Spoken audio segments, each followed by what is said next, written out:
Welcome back to another episode of the CSK8 podcast. My name is Jared O'Leary. Each week of this podcast is either an interview with a guest or multiple guests or a solo episode where I unpack some scholarship in relation to computer science education. In this week's particular episode, I'm unpacking a paper titled Participation at What Cost? Teaching Accessibility Using Participatory Design, an experience report. This is by Julian Brinkley. Here's the abstract for this paper. Quote, as institutions respond to market demand in their training of the next generation of technology designers, there is an increasing awareness of the need to add accessibility to computer science and informatics curricula. Advocates have suggested 3 strategies for including accessibility and discussions of disability in courses: changing a lecture, adding a lecture, or adding a new course. In this paper, we report on our experiences with the latter, incorporating accessibility within 2 new graduate and undergraduate inclusive design courses taught concurrently. We found that while the use of participatory design was decidedly effective in supporting student learning and ameliorating ableist attitudes, creating and managing teams comprised of students and visually impaired co-designers proved challenging. Despite these challenges, overall, students demonstrated steady growth in their grasp of inclusive design concepts as they tackled accessibility challenges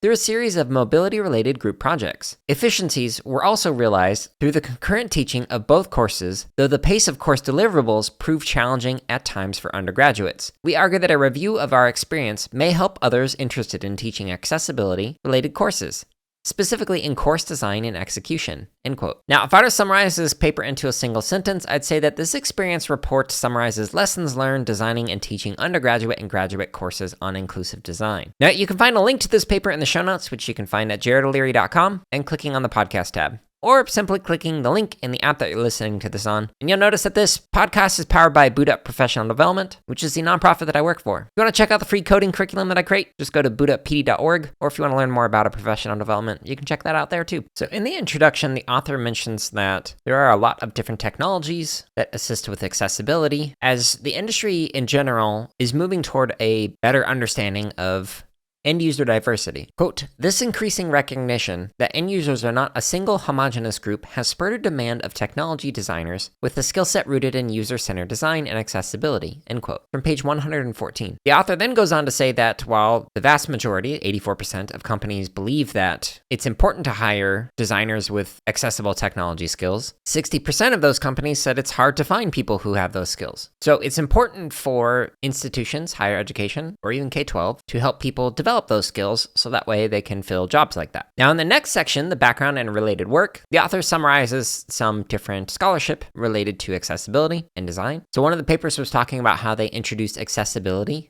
as a topic across a few different engineering degrees. So degrees in electrical, electronics, and automatic control, industrial product design, electronic systems, and computer science. And they found that students performed differently depending on which degree they had. So for example, quote, students from product design, for instance, produce the highest grades while students in CS and electrical systems obtain the lowest, end quote, which is interesting. I wonder why that is. The next paper that they talk about is by Coe and Ladner. And if you haven't listened to the interview that I did with Amy Coe, I highly recommend it. I'll include a link to that in the show notes. But in that paper, they recommend 3 different strategies. One is you can change the focus of the lecture to center around accessibility. Another is to add a lecture as an accessibility topic. And then the last one is to add an entirely new course, which is what the author did in this paper. And then the third paper that they talk about is a paper that explores, quote, how designing for both disabled and non-disabled users encourage students to think about accessibility, end quote. It's from page 115. If any of those 3 papers sound interesting, I'd highly recommend checking out the paper that I'm reading from, so you can check out the references and explore the related works. All right, so the next section is titled Case Study Inclusive Design and Accessible Technology. So they talk about the case being an undergraduate and graduate course, where, quote, the overarching goal of both courses was to aid students in learning how inclusive design practices may be used to identify user characteristics, study user needs, ideate, design, prototype, and evaluate technologies for accessibility, end quote. It's from page 115, and the following page on 116 actually has some learning objective descriptions, and I'll read from that list. There's 7 of them. So the first one is to describe the characteristics of various disabilities as they relate to computer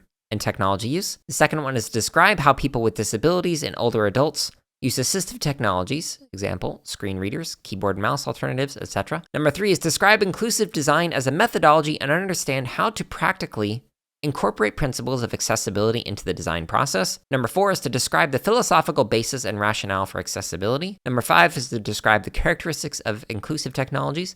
Number 6 is to design and implement inclusive and accessible systems. And number 7 is to describe the mechanisms that exist for a technology professional to evaluate a technology for accessibility. Now, each one of those objectives might also be relevant in K-12 CS classes and whatnot. Some of them more relevant than others. I don't know if kindergartners necessarily need to be able to describe the philosophical basis and rationale for accessibility, but high schoolers, middle schoolers certainly could, even late elementary students. So if you rewind that back, or if you go and actually read this paper itself, think of how might you actually be able to include these learning objectives in the CS classes that you facilitate or teach or design or whatever. The way that this author did this was in university courses that had 10 modules. First module is kind of an introduction. The second module was focusing on theories of design and accessibility, and they worked in groups of 2 or 3 people, and they were, quote, asked to identify 10 problematic control panels that they encountered in daily life, identify the design breakdowns, and select one panel to be redesigned. The final deliverable was a poster outlining the research and design process that was reviewed during an in-class critique, end quote. It's from page 116, and that's definitely something that you could do in K-12 and aligns with some of the K-12 standards, like CSTA's standards. Now, Module 3 started off a 4-part series, with the first one focusing on, quote, visual impairment and blindness, and involved lectures, videos, and readings, which explore the causes of visual impairment, appropriate terminology related to visual impairment, and assistive technologies like screen readers and refreshable braille displays. Module 4 explored mobility disabilities and related assistive technologies. Module 5 explored auditory disabilities, and the series concluded with Module 6, which explored cognitive disabilities through lectures, videos, and selected readings, end quotes, from page 116. And then Modules 7 through 10 focused on a 2-phase design project. Quote, in phase 1 of the semester project, students were asked to explore the concept of an accessible transportation chain comprised of emerging technologies through the design of a pre-trip concierge mobile application of an autonomous vehicle, end quotes, from page 116. And on page 117, the author describes the project itself. Quote, in small teams of 2 to 3, students were asked to 1. Conduct user research using focus groups and interviews, 2. Conduct a literature review or video analysis of the user experience with related technologies, example Uber or Lyft, 3. Aggregate their findings and identify user needs through affinity diagramming, 4. Construct personas that reflected the main themes uncovered during user research, 5. Brainstorm design ideas to address user needs, 6. Create scenarios and storyboards, 7. Produce a system task flow diagram, and 8. Create wireframes of the final concierge application, end quotes, from page 117. All of that process, the 8 steps in there, is certainly something that you could do in K-12 context as well, just with maybe different contexts or different outcomes, etc. In phase 2, they actually had a visually impaired co-designer come in and work on the project, and so they were compensated with a prepaid gift card for each session that they participated in, which may or may not be difficult to do in a K-12 context, but is certainly important to consider if you're designing for a particular disability. It would help to have somebody there as a co-designer who had that disability. And I don't use that term lightly, by the way. If you listen to some of the other interviews I've done with like Maya Israel, Jesse Rathgeber, etc., I think it's important to consider ableistic terms and whatnot. All right, so in the discussion section, the author talks about several different aspects of this particular course. So one is an elaboration on the lectures. Next one is on the participatory design. Then they talk about time slots, the readings,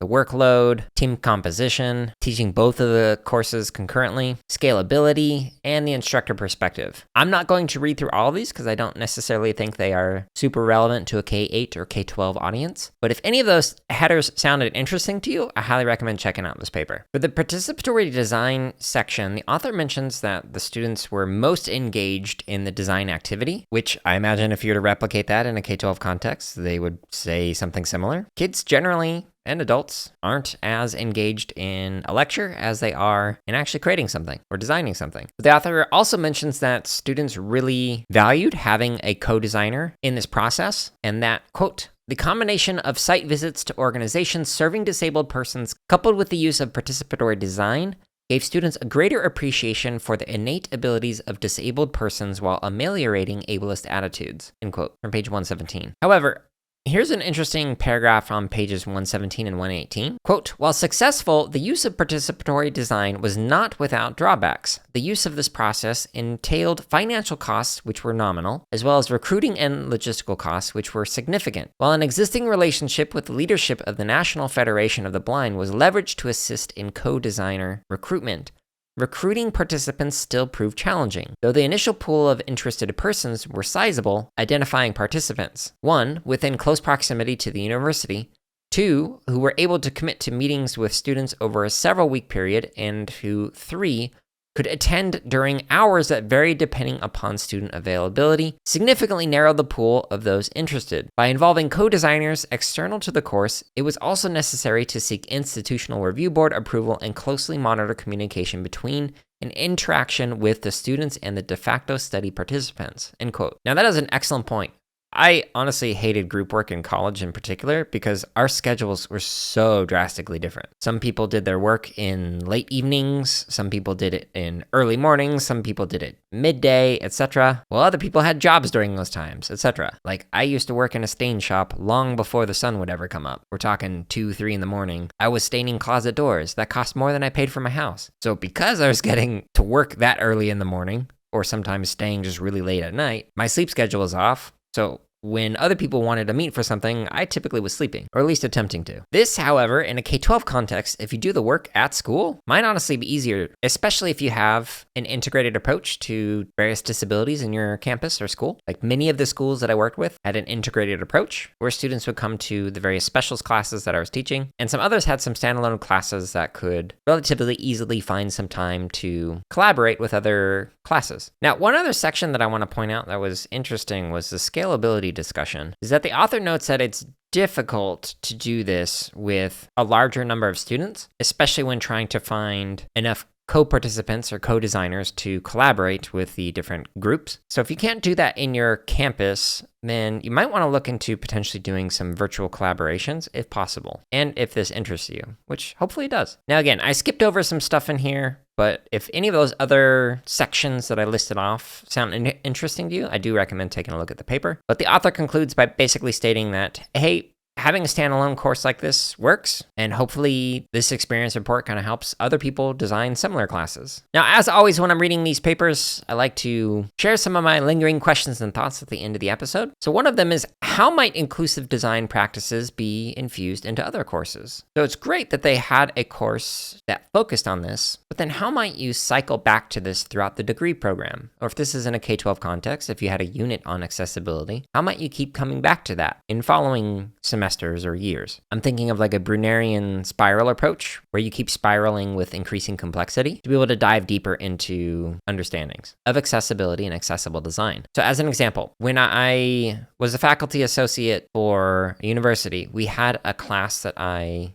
facilitated and helped design called the Digital Hybrid Lab. And so it's basically like music technology for music educators. Like how specifically could you incorporate music technology, pedagogy, and practices and devices into your ensemble or general music class or whatever. We collaborated with the other professors who taught the follow-up practicum courses to tell them, hey, here are the concepts and understandings that students ideally will be able to walk away with and should be able to demonstrate. Let's come up with some projects that align with what you're already going to teach in that class that builds off of the understandings from the Digital Hybrid Lab. So, okay, students learn how to set up different types of microphones for different scenarios, how to record them through a DAW, and then how to edit them to create an audio file or even a movie or whatever. So let's use those understandings to create some kind of a project in a class that they take after the Digital Hybrid Lab. Same thing could happen in a K-12 context. If you do a unit on accessibility and accessible design, great. Find ways to keep coming back to that every single time you're doing a new project. Have some kind of criteria that is linked to accessibility so that students don't just engage in this once and then forget about it. But those are my own thoughts. There are many different ways that you can include this into your class. So again, the question is, how might we include the inclusive design practices in other courses? But another question that I have is, when wouldn't you consider designing for accessibility or using inclusive design practices? If you haven't listened to other episodes where I do this, I really like to ask questions that cause me to question things that I strongly agree with. Whether it's one of these unpacking scholarship episodes or if it's like an interview with a guest where I'm like, yep, totally agree with them, I will often ask a question that's like, well, when wouldn't you do that thing that I strongly agree with? It helps me better understand why I agree with something, but also understand perspectives of when I wouldn't agree with that. So posing this question, accessible design practices seems like something we should do all the time, but because I like to argue with myself to try and better understand why I think that, one possible answer that I can come up with in the moment is like computational thinking. It's often taught as being used to solve problems. There are many definitions of computational thinking, but that's one of the more common ones is like thinking like a computer scientist or using computers to solve some kind of a problem. The focus is on solving problems through a computer. So if the focus is on solving problems, in a scenario like that, accessibility might not be the issue that we focus on if the problem itself doesn't focus on an accessibility issue, or it's not designed into the experience. For example, the traveling salesman problem that is often posed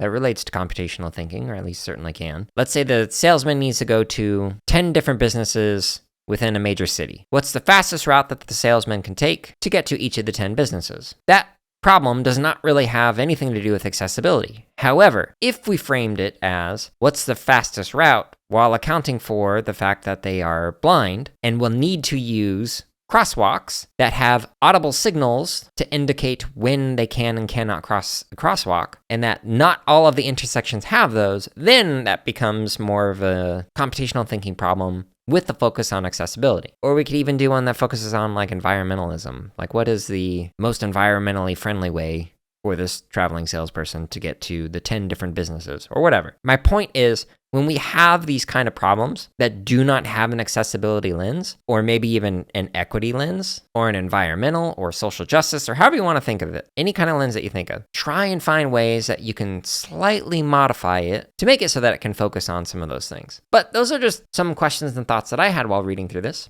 I did enjoy the paper. It did make me think, oh, how would I apply this if I was still working in a K-8 class and I was teaching coding? So hopefully listening to this episode also inspired you to think of how might you include accessible design practices in your class. If you're interested in more resources and podcasts related to accessibility, again, the show notes at jaredoleary.com includes like an interview with Andreas Stefik, with Maya Israel, with Jesse Rathgeber, as well as like unpacking scholarship episodes where I talk about like universal design for learning, things like that. If you enjoyed this episode, please consider sharing with somebody else or providing a review on whatever platform you're listening to this on. Thank you to everyone who has done that, either of those. Stay tuned next week for another episode. Until then, I hope you're all staying safe and are having a wonderful week.